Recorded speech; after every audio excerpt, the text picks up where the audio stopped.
हरे कृष्णा, राधे राधे। आप सभी भक्तजनों का दिन शुभ और मंगलमय हो। आज आप सुनेंगे रविवार के दिन 8 फरवरी के दिन। आज आप सुनने वाले हैं इस वीडियो में रविवार की पूजा विधि, रविवार की व्रत कथा एवं आरती। सभी भक्तजन आनंद पूर्वक सुनिए और हमारे चैनल को सब्सक्राइब जरूर करिए ऐसी वीडियो को देखने के लिए।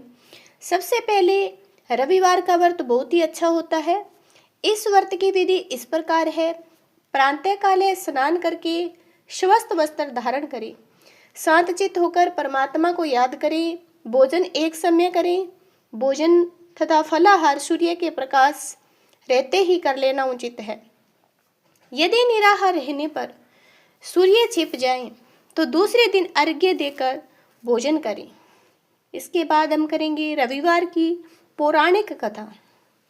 रविवार का व्रत करने से मान सम्मान बढ़ता है, शत्रुओं का नाश होता है, आंख की पीड़ाएं दूर होती है।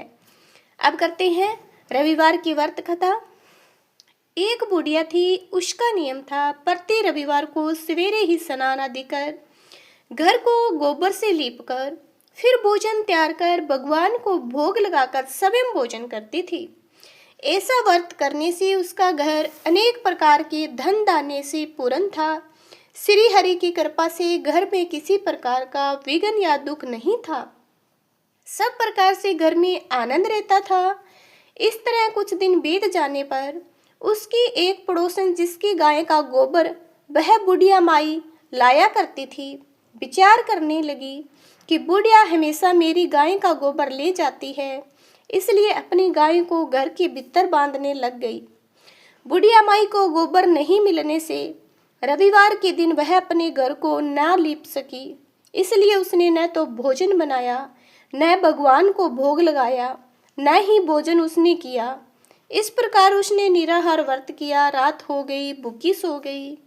रात में भगवान ने उसे सपने में दर्शन दिए और भोजन नहीं बनाने, भोग न लगाने का कारण पूछा। बुढ़िया माई ने गोबर न मिलने का कारण बताया। तब भगवान ने कहा कि हे बुढ़िया माई, हम तुमको ऐसी गायें देते हैं जिससे सभी इच्छाएं पूर्ण होगी, क्योंकि तुम हमेशा रविवार को गाय के गोबर से घर लीपकर भोजन बनाकर मेरा भोग लगाकर खुद भोजन करती हो। इससे मैं खुश होकर तुमको वरदान देता हूँ।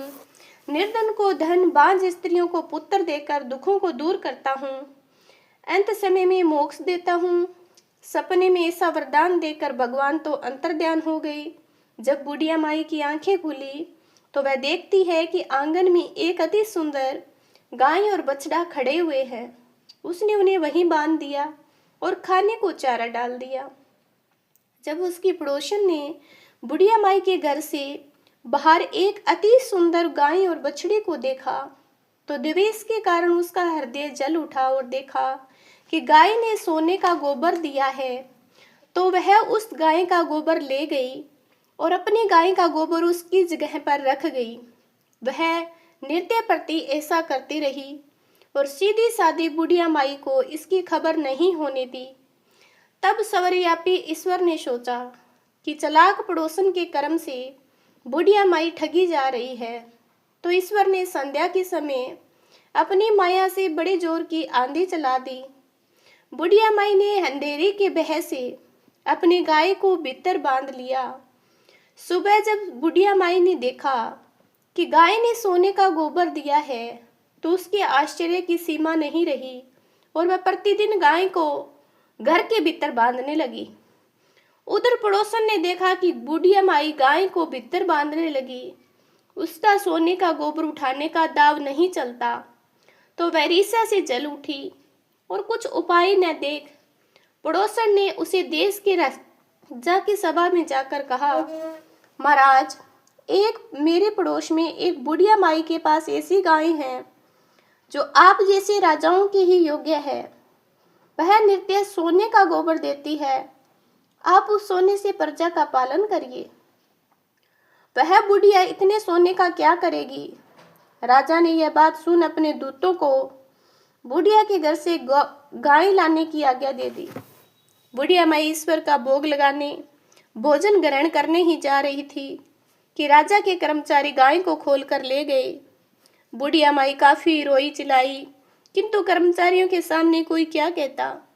उस दिन बुढ़िया माई गाय के वियोग में भोजन न कर सकी और रात भर रो रो कर ईश्वर से गाय को दोबारा पाने के लिए प्रार्थना करती रही। उधर राजा गाय को देखकर बहुत ही प्रसन्न हुआ।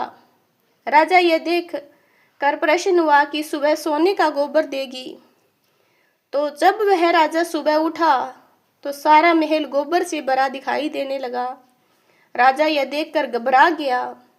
भगवान ने रात में राजा को सपने में कहा कि हे राजा, गाय को बुढ़िया के पास दोबारा लौटाने में ही तेरा भला है। उसके रविवार के व्रत से प्रसन्न होकर मैंने उसे गाय दी थी। सुबह होते ही राजा ने बुढ़िया बुलाकर बहुत से धन के साथ सम्मानित सहित गाय और बछड़ा को लौटा दिया। उसकी दुष्ट पड़ोसन को बुलाकर उचित दंड दिया। इतना करने के बाद राजा के महल से गंदगी दूर हुई। उसी दिन से राजा ने नगरवासियों को आदेश दिया कि राज्य की अपनी समस्त मनोकामनाओं की पूर्ति के लिए रविवार का व्रत करो। व्रत करने से नगर के लोग सुखी जीवन व्यतीत करेंगे। कोई भी बीमारी तथा प्रकृति का प्रकोप उस नगर पर नहीं होता। सारी प्रजा सुखी से रहने लगी। आइए अब हम करते हैं रविवार की आरती। कहू लगी आरती दास करेंगे, सकल जगत जाकी जोत विराजे। सात समुंदर जाके चरनिन बसे, कहाँ बह्यु जल कुंभ भरे हो राम। कोटि भानु जाके नक्की शोभा, कहाँ बयो मंदिर दीप धरे हो राम। 12-18 रामा बलि जाके, कहाँ बयो सिर पुष्प धरे हो राम। 56 भोग जाके नृत्य पत्ती लागे, कहाँ बयो नैवेद्य धरे हो राम। अमित कोटि जाके बाजा बाजे, कहाँ बयो जनकार करे हो राम। 4 वेद जाके मुख की शोभा, कहाँ बयो ब्रह्मा वेद पढ़े हो राम। शिव सनकादि आदि ब्रह्मादि नारद मुनि, जाको ध्यान धरे हो राम। हिम मंदार जाको पवन चकोरे, कहाँ बयो शिव चमर डूरे हो राम। 184 वंदे छुड़ाए, केवल हरि सनाम देव गाए। हरे राम। इसी प्रकार से सूर्य नारायण को नमस्कार करके हमारी आरती कथा और पूजा विधि समाप्त होती है। ऐसी कथा को देखने के लिए हमारे चैनल को जरूर सब्सक्राइब करना। जय माता दी।